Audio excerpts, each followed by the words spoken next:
Welcome to Uncommon Knowledge. I'm Peter Robinson. A fellow at the Hoover Institution and professor of economics at the New York University Business School, Michael Spence is a winner of the 2001 Nobel Prize for Economics.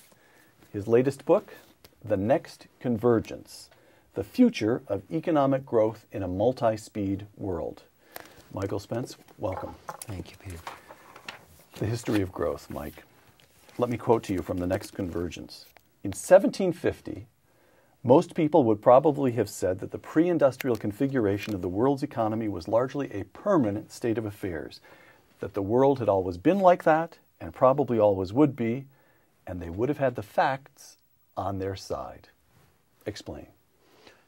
Well, we know from the historian Agnes Madison, that who studied as best we can with the data we have, Peter, that economic growth, for a lot of centuries, say starting when we can count in the year 1000, was essentially negligible. Most countries were the same. Most countries consisted of poor people with a few rich people who were powerful. Inter-country differences weren't that big. You know, the Ming Dynasty in China was a bit, higher income than most of Europe, but the differences by our standards were small. So that was the way life was. And what happened around 1750?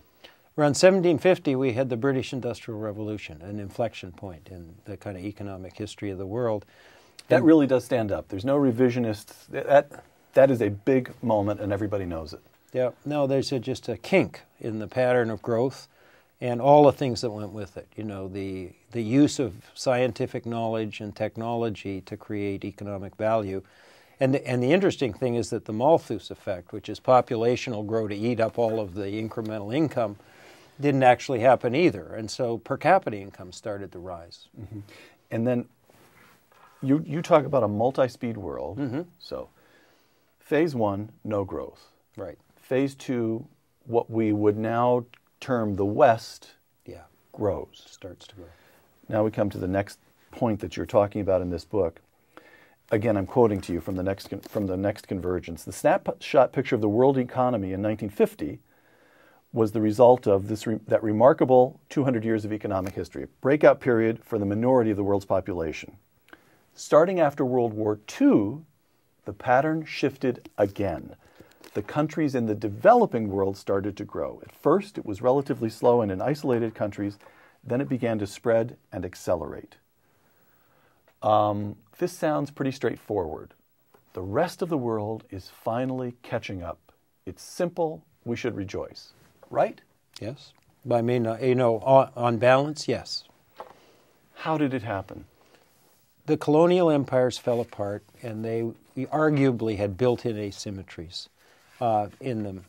One would have guessed, I think incorrectly, that there were cultural differences holding these countries back.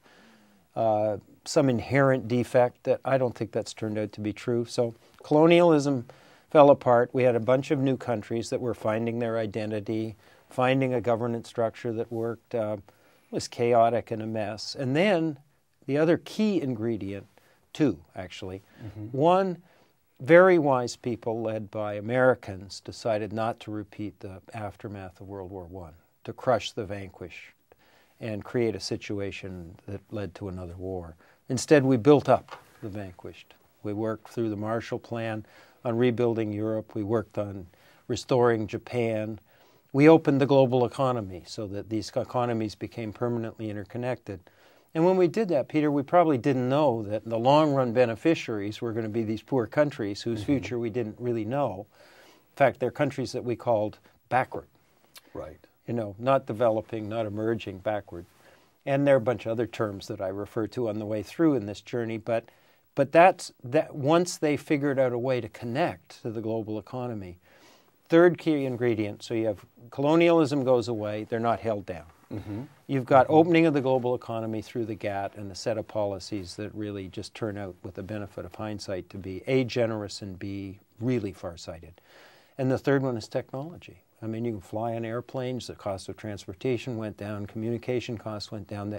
The tools that you use to integrate a global economy were being built and then used. Okay. I want to return to a little bit of economic theory and talk about technology in a moment, but I want to make sure.